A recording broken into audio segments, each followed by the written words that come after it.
Vamos falar de uma das ferramentas mais poderosas e talvez uma das mais mal compreendidas do Cisco ACI, o VZN. Muita gente acha que é só um atalho, sabe? Para facilitar a vida.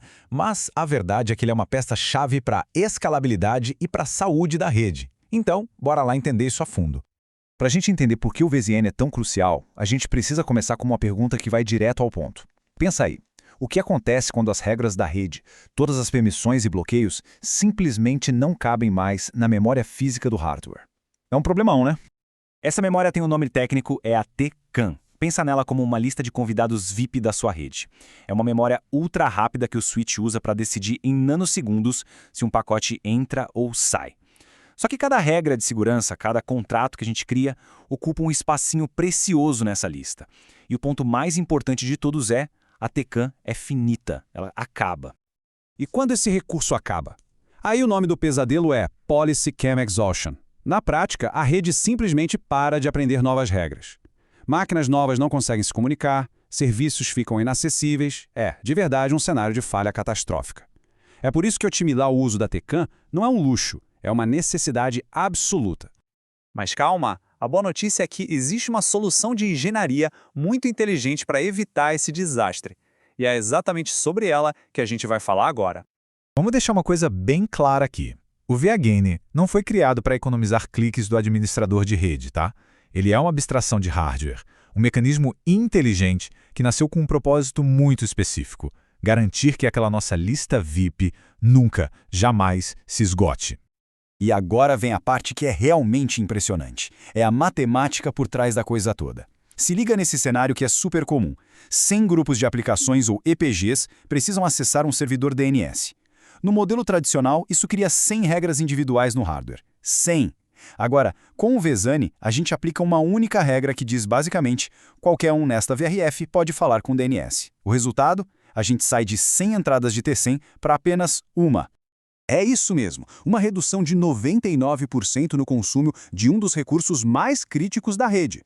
Isso não é uma otimização qualquer, é uma otimização massiva. E é por isso que dominar o VZAN-min é o que separa uma rede que escala de forma saudável de uma que está caminhando para o colapso. E como essa mágica toda funciona lá no hardware? Bem, o segredo tem nome, é a PCTag 0. Cada grupo de endpoints, cada EPG tem um ID único. O ACI, de forma muito esperta, reservou o ID 0 como um coringa. É um identificador universal que significa qualquer EPG dentro daquela VRF específica. Quando a gente usa o VZN, o ACI simplesmente programa uma regra usando essa PCTag 0. Simples e genial. Ok, a gente já entendeu o porquê e o como. Agora vamos para a parte prática. Quais são os jeitos mais inteligentes e seguros de aplicar isso no dia a dia?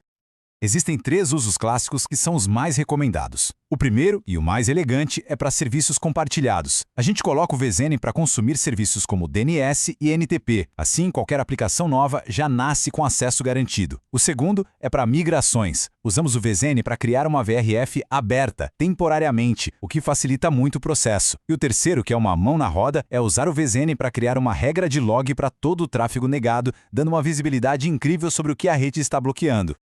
Agora, a gente precisa falar do cenário mais complexo. Usar o VZN para comunicação entre VRFs diferentes é muito poderoso, mas olha, é também uma zona de perigo se a gente não souber exatamente o que está fazendo. E essa frase resume perfeitamente o desafio. A comunicação entre VRFs, o famoso route leaking, quando feita com VZN, exige uma precisão cirúrgica. Um errinho aqui pode causar problemas de roteamento inesperados e bem graves. Então, aqui vai a regra de ouro, é bem clara. A gente pode usar o VZAN para consumir um serviço que está em outra VRF, tranquilo. Mas a gente não deve, de jeito nenhum, usar o VZAN para fornecer um serviço para outras VRFs. E por quê? Porque ao fazer isso, o ACI pode vazar todas as subredes da sua VRF para outra, causando uma explosão na tabela de roteamento.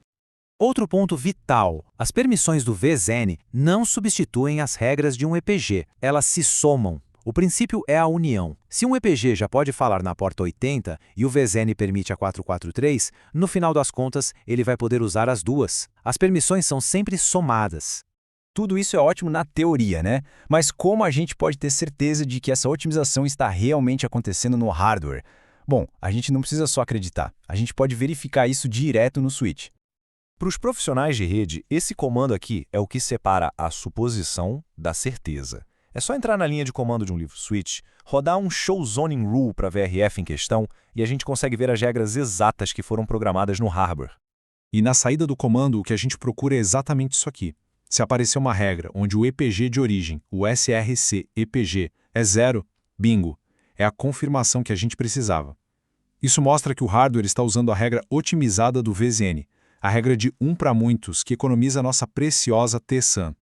Então, no final das contas, o VZN é um aliado ou uma vulnerabilidade? A verdade é que ele pode ser os dois. É uma ferramenta incrivelmente poderosa para garantir a escalabilidade da rede. Mas, se mal configurado, pode abrir brechas de segurança ou criar problemas de roteamento gigantescos. A decisão e a responsabilidade estão inteiramente na forma como ele é implementado.